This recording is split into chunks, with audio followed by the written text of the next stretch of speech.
It's 5 years since a group of scientists based at the Vision Research Centre in Waterford began studying the human brain and Alzheimer's. The Vision Research Centre at the Waterford Institute of Technology is a world leader in research into age-related macular degeneration. But now they've taken their research one step further and established a link between age-related macular degeneration and Alzheimer's disease. Professor John Nolan and I were working with the Irish Longitudinal Study on Ageing, and we examined the pigment in 5,000 subjects, and 12 tests of cognition, 12 tests of, if you like, performance with respect to memory, etc. were done. And what was found, and which we weren't looking for and weren't expecting, was that 11 of those 12 tests of cognition amongst 5,000 people in Ireland over the age of 55 were positively related to the amount of pigment you had in your eye. In other words, the more pigment you had at the back of your eye, the better your cognition and the less risk you had of developing dementia. The study was carried out in conjunction with St Teresa's unit at the University Hospital in Waterford.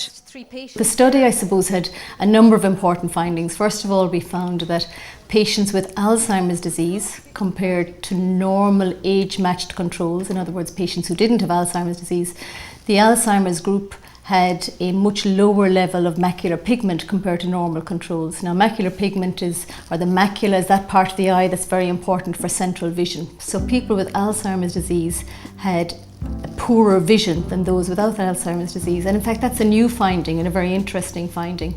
So they had lower cognition, lower pigment levels, and lower vision compared to age-matched controls. We started this research nearly 5 years ago now, in terms of starting to think about the human brain and to think about Alzheimer's. But in order to deal with that and in order to conduct quality research in that, we had to collaborate with the likes of Professor Rena Mulcahy from University Hospital Waterford, from Dr. Robert Cohen in St James's Hospital in Dublin, and all of these experts have skills that are essential to our ability to do this type of research. So I'm obviously very grateful to all their efforts.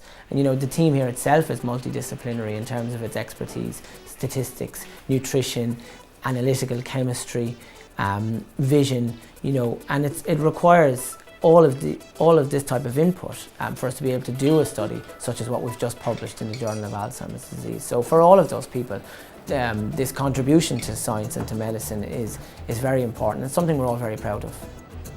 Millions are spent each year researching dementia and Alzheimer's, but to date, no cure has been found. Currently, there isn't a cure for Alzheimer's disease. It's really important to say there's 2 families of drugs that we use for delaying progression of Alzheimer's disease, but there has been no new drug since 2004. So really a lot of the exciting research now is in modifying risk factors and nutritional supplementation, and really getting the brain and the heart and the eye as healthy as can be by doing simple things. The second part of the study involved giving the patients with Alzheimer's supplements containing lutein, zeaxanthine and mesozeaxanthine. The contribution that supplementation would make to slowing down the progression of dementia has yet to be proven.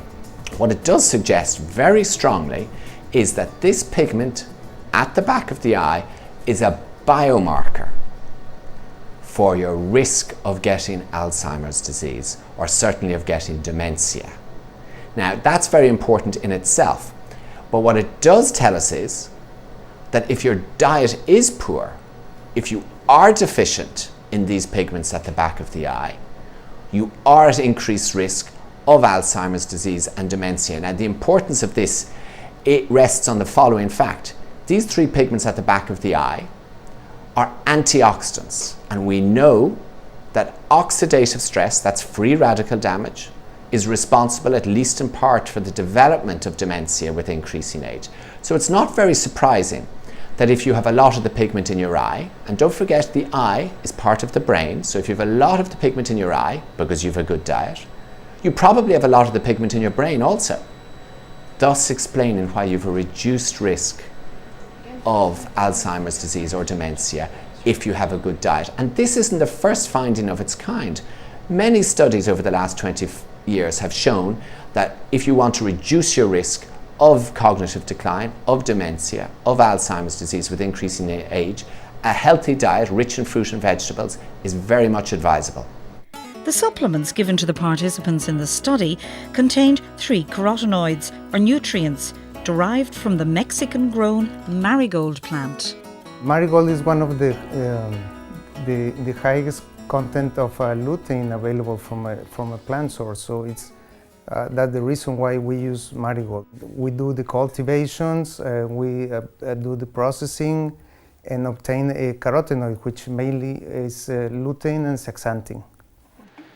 So if we already know that good nutrition is an important factor in reducing your risk of developing dementia, what's new about the Waterford study? What's new about it is it's very, very targeted. There's 600 of these pigments, and they're called carotenoids in nature. There's 50 in your diet. There's 3 in your eye. So it's very, very exquisitely selective. And the accumulation of these 3 pigments, which nature has obviously taken enormous trouble to accumulate to the exclusion of all the other pigments in the eye. So it's taken the trouble to accumulate them in the retina, and these 3 seem to be particularly and disproportionately important in risk reduction. We know for age-related macular degeneration, we know for vision in healthy people, and we now suspect for dementia and Alzheimer's disease in the elderly. The European Research Council has committed over 2 million in funding to the Waterford Vision Research Centre. And 86-year-old Dr. Alan Howard, the scientist who developed the world-famous Cambridge diet, has been working with the Macular Pigment Research Group over the past 6 years. The Howard Foundation has given over €1 million to the group.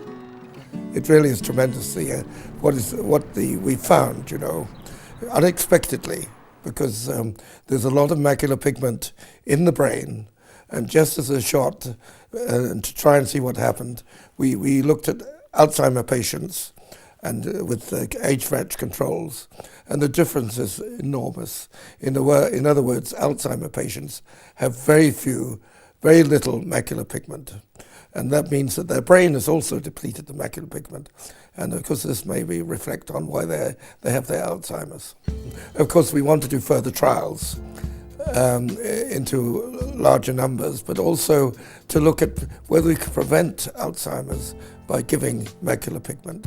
Because, if we could do that, it would be much more important than people getting it and having to treat it. It's very interesting because it's such a positive story. We're actually helping to prevent the onset of key diseases. I mean, the first one your viewers will be aware of is with the age-related macular degeneration. But there's obviously a further story there that, is still to be developed, still to be fully explained. And that'll be really, really exciting. So that's really where the research at Waterford is going to be absolutely crucial in that. So John, I'm very excited by the results of the study because it has created a lot more studies that we need to do. So obviously we need to go on now, and we need to, the group that we looked at in this study had really mild to moderate Alzheimer's disease. And as time went on, their cognitive function declined. So now what we would like to do is we'd like to get people with mild cognitive impairment. And really what we want to do is see, by introducing the supplementation at that stage, do we alter cognition? And the likelihood is that the nutritional supplementation to achieve improvements in cognition will be multifactorial. It won't be just one supplement, it will be combining a number of things. And it's also likely that the earlier you do this, the better. Robert Cookling works in the area of ophthalmic pharmaceuticals. My mother has one of this disease, or neurodegenerative disease, and she's not taking anything else than this carotenoid. But there is no other hope from some perspectives. And I believe that's a link which they found, that Alzheimer's, in a way connected with the macular pigment, is opening research work in a way which really can help millions of people. It fits into a new thrust in Alzheimer's research in which we look at the whole person and their quality of life when they have the disease. You can measure individual photoreceptors. From every single place. Professor Nolan and the team in Waterford have collaborated with other scientists throughout the world, including those at the University of Georgia. The Waterford group and Professor Nolan and Professor Beatty were the first to really extend it to Alzheimer's patients and measure lutein and zeaxanthin and mesozeaxanthin status specifically in those groups.